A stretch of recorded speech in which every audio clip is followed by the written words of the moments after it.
Welcome back, ladies and gentlemen, to yet another episode in the House of Moody Vintage podcast. You are in the house of Moody Vintage. It's the house that I built. It's a very small house, just a one-bedroom. It's not even a house. It's not really a house. Welcome back, guys. I'm just excited to be back here as always. Wanted to wait. Had to kind of wait. There was a certain, a few priorities that I couldn't really record yesterday, which is on my usual Tuesdays, but nonetheless, I'm here. And if you're watching me on YouTube, of course, you can see that I'm again wearing my LeBron James jersey. LeBron James, my number 23 Lakers LeBron James jersey. This is the number that he wore when he first signed with the Lakers. So I was like, yo, excited. Let me wear it. Obviously, there's a reason why I'm wearing this, because he just literally today, well, technically tonight, if you're in the States or in the Western Hemisphere, he broke the record. He is now the all-time scorer, man. He's the top. He's the guy. He has surpassed Kareem Abdul-Jabbar, and who is of course another legend, another Laker legend, one of the greatest players to ever play the game. Well, LeBron is not a Laker legend. He's more of a Cleveland legend. He's accomplished so much with the Cavaliers, and of course he went to Miami. So technically, I mean, if you ask anybody, it's like when Robin Van Persie played for Manchester United for that one season. He won the trophy. He won his first ever Premier League trophy, the league title. But, no one's going to ever say that Robin Van Persie is a fucking Manchester United legend, because he's not. He was only there for a season or so. But LeBron James, a little, very similar. And very similar in the sense that, he got all his major successes in the beginning of his career in Cleveland, right? So I don't consider LeBron James as a Laker legend. You know what I mean? Like, within context, it doesn't make sense. So anyways, he is a legend, one of the greatest to ever play the game, that plays for the Lakers. And of course, he surpassed another actual Lakers legend, Kareem Abdul-Jabbar. But just exciting things. You got to give the King James, LeBron James, his flowers, man. He is probably I think he is the most athletic basketball player to play in the NBA. So yeah, he's broken records. You know what I mean? He has broken a record, the all-time scoring record, and he's top honcho now, and he's everyone's going to be gunning for that record. It's going to take a very long time, because it took 39 years for someone to break the current, now Kareem Abdul-Jabbar, of course, is now second all-time in scoring. And the reason why I hope the Lakers franchise do not retire the number 6 just because LeBron James broke a fucking all-time scoring record. Why would you retire a player's number who is technically not a Lakers legend, right? It just wouldn't make sense. But I just feel like they would, he's one of the greatest to ever play. He's the best in the generation after Michael Jordan. He's always going to be regarded as number 2 behind Michael Jordan. Let's be real. Listen, what other basketball player, what other professional NBA basketball player has gone to 6 finals, has won 6 NBA championships within a fucking decade? First of all, he won 3, retired, came back, and won again. Okay? No player has done that ever. That's fucking greatness. Michael Jordan, also 6-time final MVP. No other player has done that. So as LeBron, he can break all the records he wants, but that will always loom over him. Even though he probably had the greatest championship run, when he basically, this is something that maybe MJ was not. Well, yeah, this is something that MJ didn't do.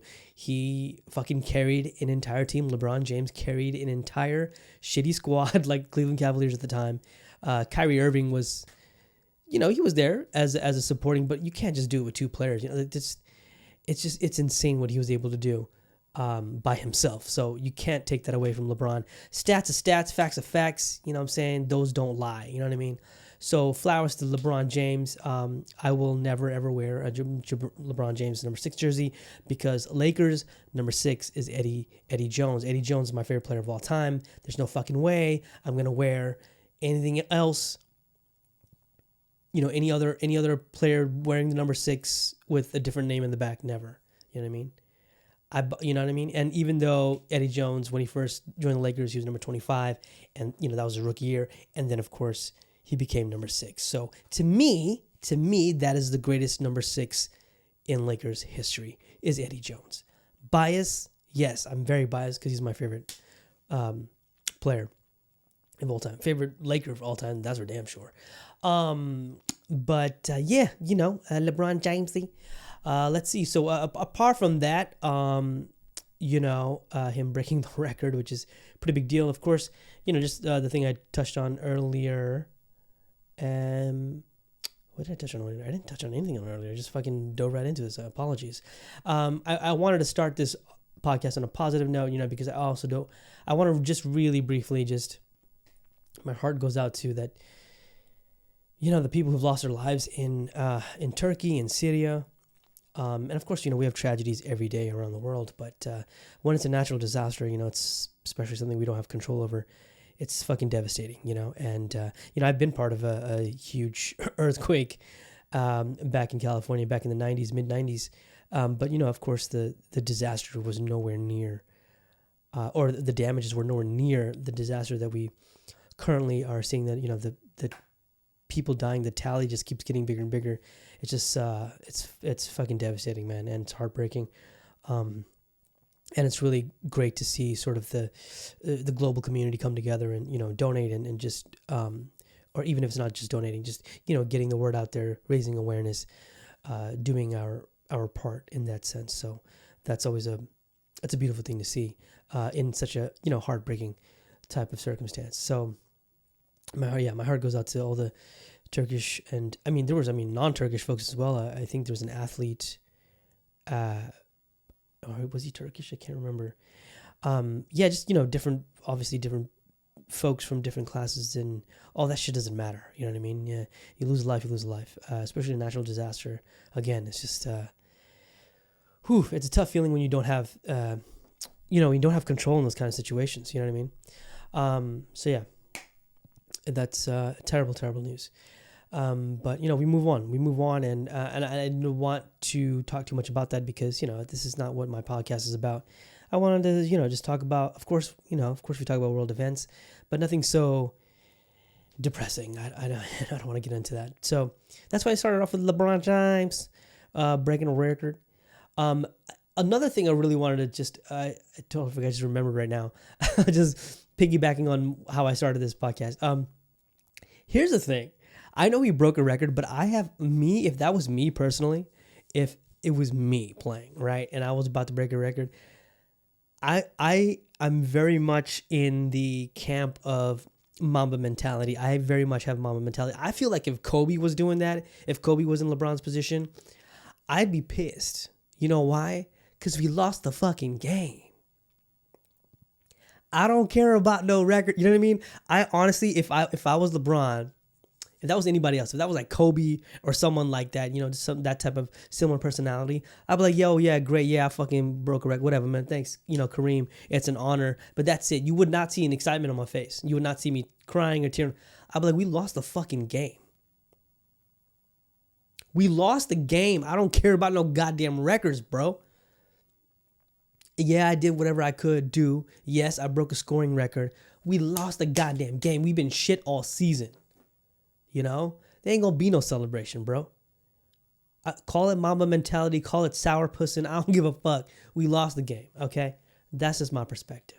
I don't like this shit. We lost, okay? Lost by 3 points against fucking Oklahoma City. We've been shit all fucking season. I'm sorry. I can... Okay, bring it down. All right, I'm back. Okay. Anyways, Mamba mentality. Kobe, rest in peace. Gigi, rest in peace. So moving on here. And what else, man? What else in the news and celebrity news? The Grammys just passed. Grammys, I don't understand the Grammys anymore. It's becoming more and more like the Golden Globes. It's like there's no value, no weight to these categories or these awards. I mean, Harry Styles winning best album of the year, which made no fucking sense. Every person that I know, people who are really into fucking music, not a single person I know in my life bragged about Harry Styles' album. Forget about bragging. There was no comment on the album.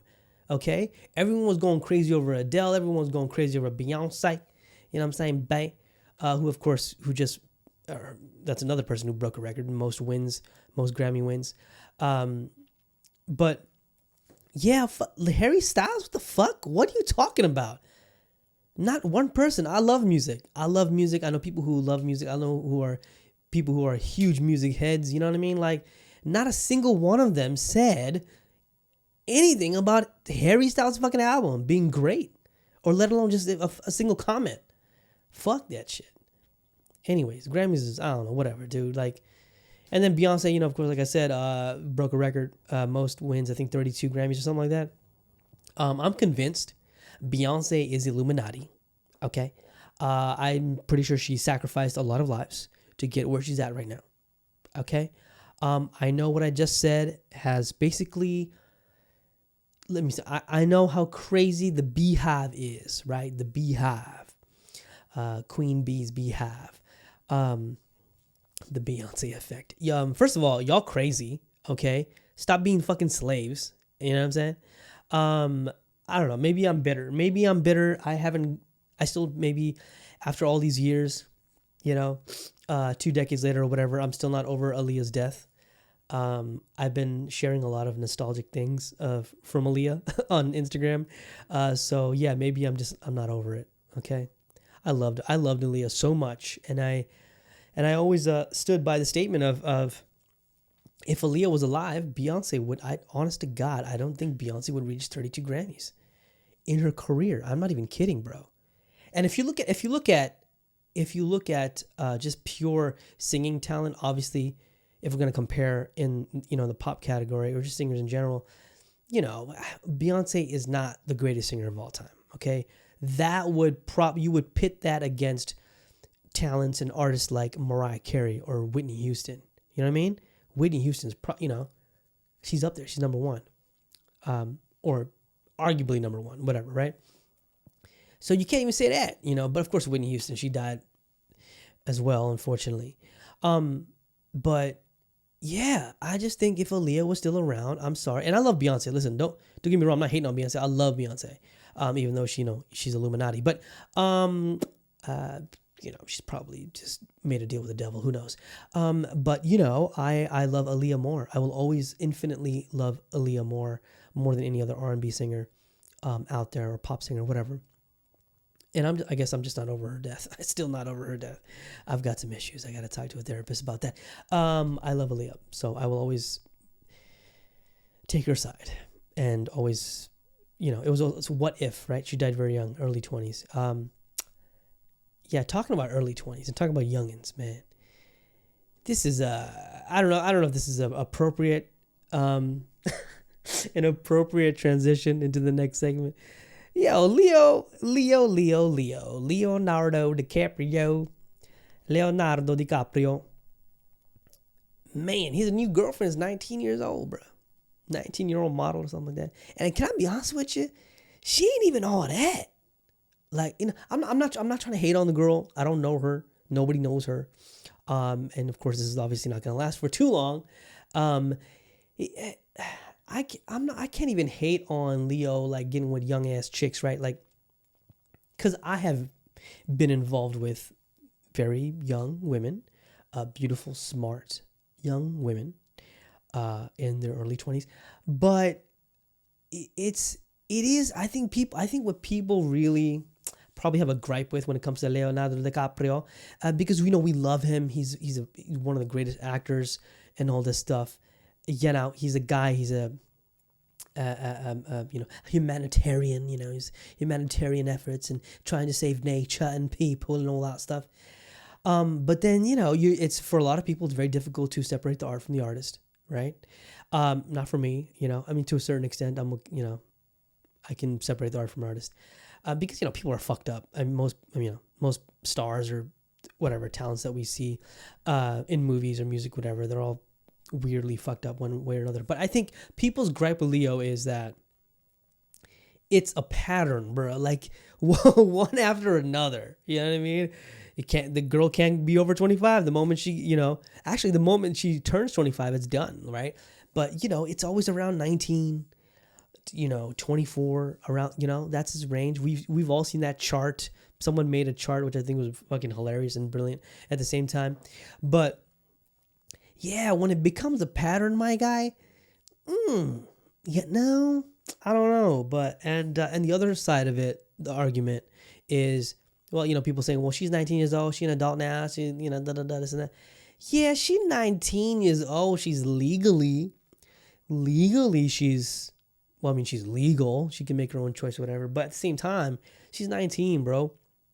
As mature as you think that person may be, that a girl may be at her age or whatever, she's still 19, bro. There's a lot of things that she's got to learn about the world. You know what I mean? So for him, and his relationships obviously aren't fucking serious. I don't see this dude getting married. Maybe when he gets to like maybe George Clooney age. You know what I'm saying? George Clooney's like, he called it quits. Like, all right, I'm just gonna settle down finally with Amal. And Amal is like, I mean, Jesus, 11 out of 10. She's like the whole package. But I don't know. I don't have really any comments about this. It's like, it's constant. It's crazy. Like, you know what I mean? Like me, obviously, if you're in your early, because like I said, I've been involved with women in their early 20s. From, I think the young, no, you know what? I don't, let's not get into details. All I want to say is that early 20s, like I've been there, you know what I mean? But I don't actively search for youngins, bro. There's no cutoff for me, you know what I mean? I would be equally interested in someone who's 45 years old, or even some, I'm turning 38 in like 11 days. So, being 38, I would go out with a 48-year-old. You know what I mean? My thing is like, that's not my thing. Like, I don't need to have a woman to be a certain age. You know what I mean? Like 10 years older than me, I'm cool with that. There's a lot of fine women, who are 10 years older than me. Fine as hell, bruh. Accomplished and just achieved everything they could. You know what I mean? So, more power to them. But yeah, man, I don't know about Leo, bro. I don't know. That's his life. I get it. And, legally, like I said, that's people's arguments, whatever. Well, let her do her thing, whatever. But, I mean, come on, man. It's less about the girl, but more about, like, Leo. Like, Leo, come on, bro. Like, what I get it, I think Leo probably hasn't grown up in that sense, He's kind of like sort of like, it's very difficult for him to detach himself from his youth. So it's like, yo, man, I got to stay young with these young chicks, you know what I mean? I don't know, man. More power to him with his dad bod, which I would never have. So that's why I'm not Leonardo DiCaprio. Anyways, so that leads to another young 20-something. This is not romantically involvement here, but I thought I really wanted to highlight this because it's something really, really cool. I just went to immigration this morning to renew my visa. Fortunately, a very good friend of mine was there too. So we had a conversation, and we had like a proper first actual conversation that I had with her. And I thought it is so dope because, she's about to turn 22 or she's going to turn 22. And there's a lot of things. And, she's a young South Asian woman who is a fucking go-getter, who is a hustler, who, for the most part, of her life, especially up until she was like 17 or 18, she was sheltered and all that stuff as usual, as you would assume for a South Asian, family, whatever. But breaking out of that mold and going on her own, and a couple of moments where, the parents were kind of old school, they are old school, and they were like, you know what, that's it, we're cutting you off, you do your own shit. And, it's very similar elements to those, reality shows that we see, like Bling Empire and stuff, where, the young Thai girl, her parents were like, you know what, it's done. You fucking get a job and do your own shit and all this stuff. And I thought it was just so really cool that I really, really enjoy, and it really does make me happy when I hear people, whether you're my friend or close friend or whatever, or family or whatever, I really enjoy other people's success. I really love seeing other people succeed, seeing them happy, just getting what they want. I know it can be a roller coaster of a ride, but guess what? Most of the time it is a roller coaster of a ride. That's life. But for her to experience what she's experienced at such a young age, it's just building her character and preparing herself to what's to come. And I thought it was just so cool. We sat there for quite some time, for over an hour or so, before we had to go in and do the whole process of the visa process, whatever. Even that we just had like a really cool, comfy conversation. Like, it was just dope, real convo. And I just kept telling her, I'm so fucking proud of you. Like, you should be proud of yourself. So shout out to Tarika. I don't know if you're watching this, but Tarika, yeah, you go, girl. Like, for real. You got your head on your shoulders now. You get your shit together. And, she got her own place now. She's just starting her own business and all this stuff. So, more power to her. I love seeing that, especially when you're at a young age and she knows there's going to be a lot of roller coasters ahead, a lot of challenges ahead. And she's going to have to, technically not alone, like, everyone needs a little support, which is very important, but a lot of it she's doing it on her own, and like I said, more power to her. I love seeing that from people, from friends, or like I said, like people I care about. Seeing you succeed is just making me fucking happy. It's not only motivational, but I just love that feeling, man. Well, I just love when people are living their lives in their own way, living life on their own terms, and just ride the bull. You know what I'm saying? Ride the bull by his horns and just fucking let's go. Let's fucking go. So Tarika, you go, girl. You go, girl. Much love and respect, for sure. A lot of respect. Anyway, so we're gonna get into the next segment here, and just quickly, I don't want to spend too much time on it because, number one, of course, I'm gonna get to the recommendation of the week. But before that, I really want to just touch on Hogwarts Legacy. Okay, for those who don't know, Hogwarts Legacy is the newest game. It's the Harry Potter universe, come to just gameplay. This game is fucking mind-blowing how amazing it is, right? And here's the thing. I'm not a huge Harry Potter fan. I know, oh my God, you're a loser. No, I've always been more of a Tolkien fan with, Lord of the Rings, or, A Song of Ice and Fire, George R.R. Martin and Westeros. Actually, I'm more of a huge fan of Westeros and what George R.R. Martin has created. But I love, Tolkien as well. I grew up with it. So, yeah, so when I say I'm not a huge Harry Potter fan, I mean, like, I haven't read the books. Like with Lord of the Rings, I've read the books. A Song of Ice and Fire, Game of Thrones, I've read the books. I'm more into that type of, high fantasy, adult high fantasy kind of stuff.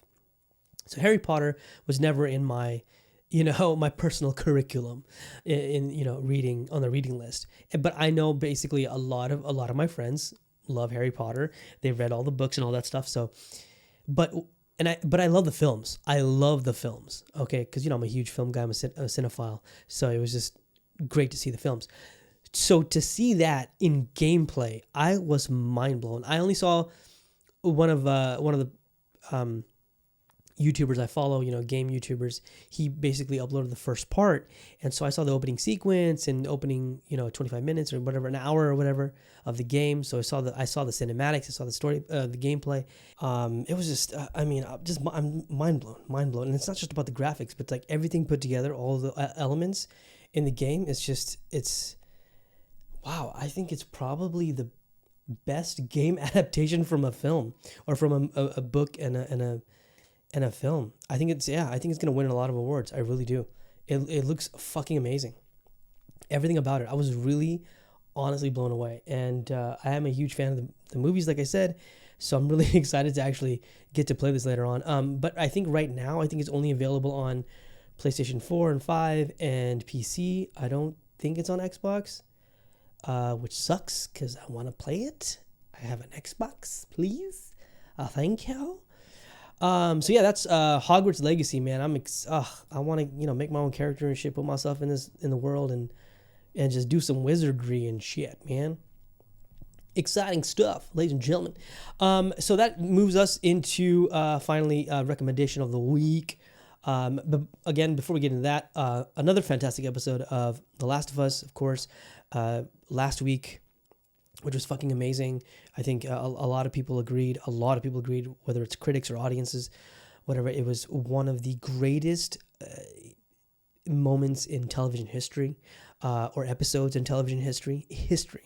And it's not an exaggeration. I think people who appreciate, cinema, who appreciate motion, just the whole art of filmmaking, for a TV show to do this, again, it's HBO. HBO has a long reputation, like a very long history and reputation of these kind of moments in TV.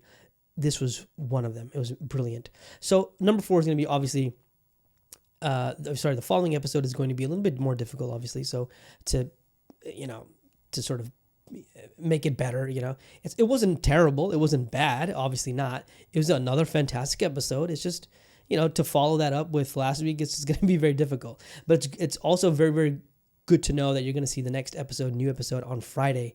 It's dropping on Friday because it's Super Bowl Sunday. They don't want to clash it, which, makes sense. So they're dropping it on the next episode this Friday. Oh, looking forward to that. It's going to be amazing. I think it's only 7 episodes long this season. Or is it 9 episodes? I can't remember. Yeah, let me double check. Can I double check on that? Or we're just going to, you know what? Yeah, let's double check on that before we get into recommendation of the week. Recommendation of the week is not going to take too long, because I'm pretty sure a lot of you have seen this. It's on Netflix. It's something that I had like an exclamation mark type of statement or caption when I shared it on my stories. Obviously, there's going to be season 2. Season 1 is, can you get to season 1? How many episodes out there? Season 1 has 9 episodes. Yeah, right. Okay. So we'll be walking into February 10th. Yeah, on the Friday. So Endure and Survive. That's the next episode, episode number 5. And they're actually and of course, Sunday, they're dropping episode 6 on February 19th, which is my birthday. You know what I'm saying? One of the goats was born in February. And it was on February 19th. That's me. That's moi. So yeah, that's looking forward to that. Fantastic. And now we move on to another streaming television show.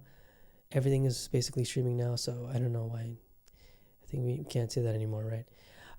It is on Netflix. It is Gunther's Millions. Gunther is Gunther's Millions, which is about a dog with a trust fund. So this is the official synopsis. A dog with a trust fund isn't the strangest part of this story. Gunther's eccentric handler also lived a luxe life with a cult-like entourage. It's crazy, man. This story is wild. It's not like dark and twisted, but like fucking weird. Like, bruh, like clearly there's some issues here. For those, I'm pretty sure like I said, you've watched it, but it starts off fun, innocent, whatever. You're like, oh wow, so I really want to get to know the history of Gunther the dog, and how he has these millions. Why is this dog worth so much? And you get into it episode by episode. But as the story unravels, you start to learn that, okay, that's some weird shit. You find out that there's different versions of Gunther. I don't want to, for those who haven't seen it, I don't want to spoil it. So I'm just going to be careful there. So this is obviously a non-spoiler kind of, it's not really a review, I guess. I mean, it is a recommendation of the week, but yeah, in a way, I'm kind of briefly reviewing it. It's scandalous. You can say that. It's scandalous. It has to do with, Italians. I love Italians. I love fucking Italians. Anything and everything Italian. You know what I'm talking about. But this I don't approve of, okay? Because there's some creepy shit in here. It's dark. I don't like it. But Gunther, it's very much a fucking, like, it's, get a lot of the elements of like, the 80s and 90s kind of thing, characters in this. And a lot of this happened in early 2000s, which I found surprising because I guess because it was an East Coast thing, that I didn't really, when back in the day, in the early 2000s, back when I was in Cali,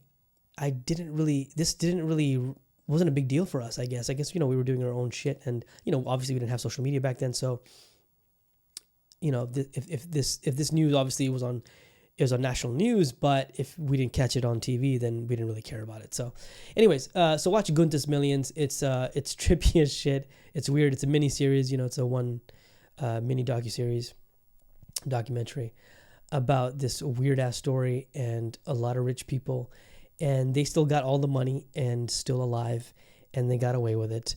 A lot of loopholes. It's interesting. Let's watch it. Okay, just watch. That's all I'm going to say about that. Anyways, that's going to wrap it up for me, guys, here on the House of Moody Vintage podcast. This is episode 49. Looking forward to the week, and just building up to, this is a short month, so just building up to my birthday. I don't usually make a big deal about my birthdays. My friends are forcing me into celebrating.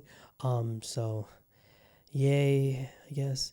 I'm just too old, man. I'm 38, bro. Like, yeah, I was never into parties anyway. So anyways, I don't want to get into a therapy session right now with y'all, but, it's never been a big deal for me, but my friends want to fucking celebrate it. And, I love them to death. So I'm not going to turn them down. They're forcing my ass. So yeah, looking forward to that, but that's not until, like I said, 11 days from now. And, so until then, and until the weekend, hope you guys have a great weekend and great rest of the week. As usual, take care of yourselves and be good to yourselves, and self-care and all that good stuff. And of course, be kind to others as usual. Until then, I will see y'all next week. Same bat channel, same bat time. Well, I don't know about the time because I always be fluctuating from Tuesday and Wednesday. Much love, much respect. And I'm out of here. All right? I'm out this piece. Peace.